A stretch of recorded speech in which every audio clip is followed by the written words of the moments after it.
Eu tinha pedido ao Fernando, viu, Fernando? Estou mudando aqui as coisas. Não é mais a segunda porção daquele documentário. Não é mais a primeira que eu quero agora. É a segunda. Apenas a segunda.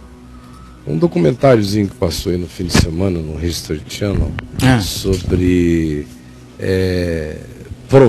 prova científica de Deus. Aí eu já vi aquilo ali e falei, vai ser um besterol geral, né? Com certeza. Prova de Deus, científica de Deus, é idiotice. Eu não sei como é que pessoas tão inteligentes conseguem se propor a exercícios tão idiotas para terminar sempre do mesmo jeito, dizendo, não conseguimos, dessa vez, quem sabe um dia. Porque Deus não existe, meu amigo. Como é que eu vou provar o que não existe? Existe você, existo eu, existe o Sol, existe a Lua, existem os átomos, existem os elementos subatômicos praticamente invisíveis, existe o bóson de Higgs, mas Deus não existe. Deus é espírito. O espírito nunca será localizado, e Deus não é um espírito. Deus é espírito. É espírito. Quando você está estudando um objeto, seja ele qual for, vamos estudar esta pedra de ouro. Quando você está estudando esse objeto aqui, você não está aí estudando uma coisa que existe fora de Deus. Você está estudando uma coisa que existe em Deus, embora a coisa em si não seja Deus, mas a coisa em si existe em Deus. E Deus é em tudo, e não é nenhuma das coisas que Ele faz ser. Quer mais clareza que isso, cara? Bom, eu espero que tenha sido claro. É tão claro. Então, nesse sentido, Deus não existe. Existe a pedra, mas alguém que, sendo esse alguém, que é sem estar, que pervade tudo e não é a coisa que pervade, em quem tudo que existe, existe, e Ele próprio não seja nenhuma das coisas que nele existam, e pervada todas as coisas que nele são. Esse ente,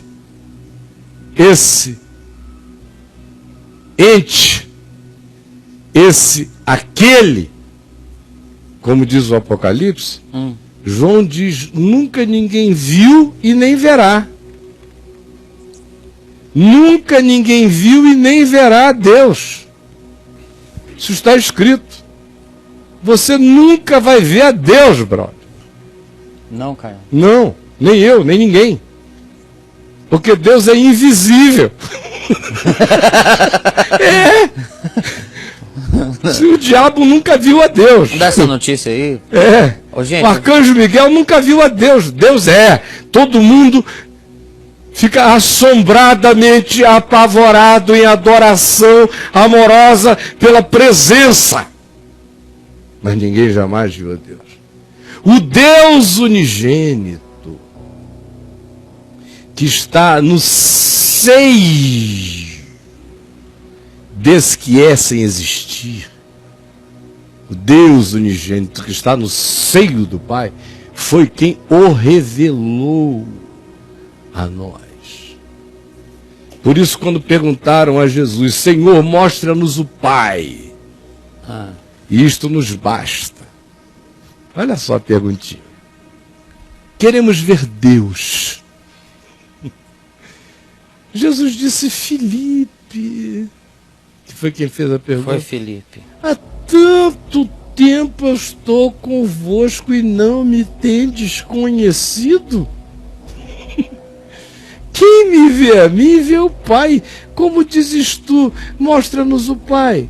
Não crês que eu estou no Pai, que o Pai está em mim? As palavras que eu vos digo, não as digo por mim mesmo, mas o Pai que permanece em mim faz as suas obras.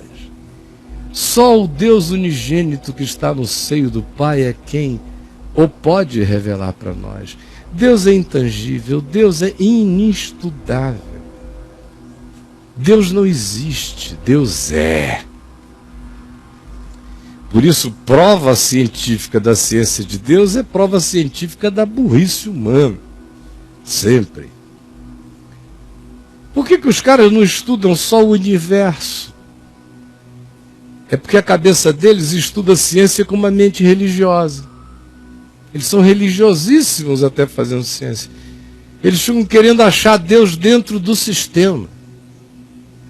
Vai chegar uma hora que a gente vai encontrar uma equação de todas as coisas. Quem sabe Deus esteja na equação? Não. Deus não está em nenhuma equação, não é equacionável. Todas as coisas existem nele. E ele não é nenhuma das coisas que nele existem.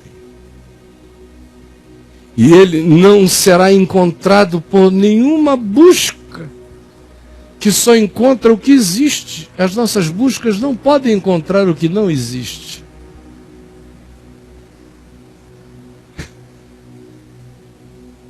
Porque Deus é justamente porque não existisse. Não existe. O Deus que existe não é Deus. Tudo que existe não é Deus. O verdadeiro Deus é. Por isso não existe como um ente. Por isso ele é inestudável. Por isso ele é inabordável. Por isso ele é indisponível. E somente o Deus unigênito que está no seio do Deus que é Espírito e verdade é quem o revela aos homens, ao universo e a todas as compreensões criadas. Dito isto, assista esse esforço científico para provar nessa área do documentário que essa crença praticamente generalizada em Deus que existe no mundo é uma programação genética de DNA. Então você crê em Deus porque você tem um gene de Deus e que provoca em você um desejo de Deus.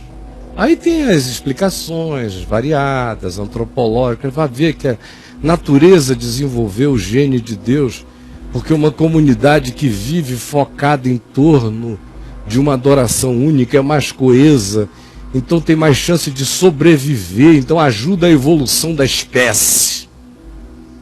Então foi o gene de Deus.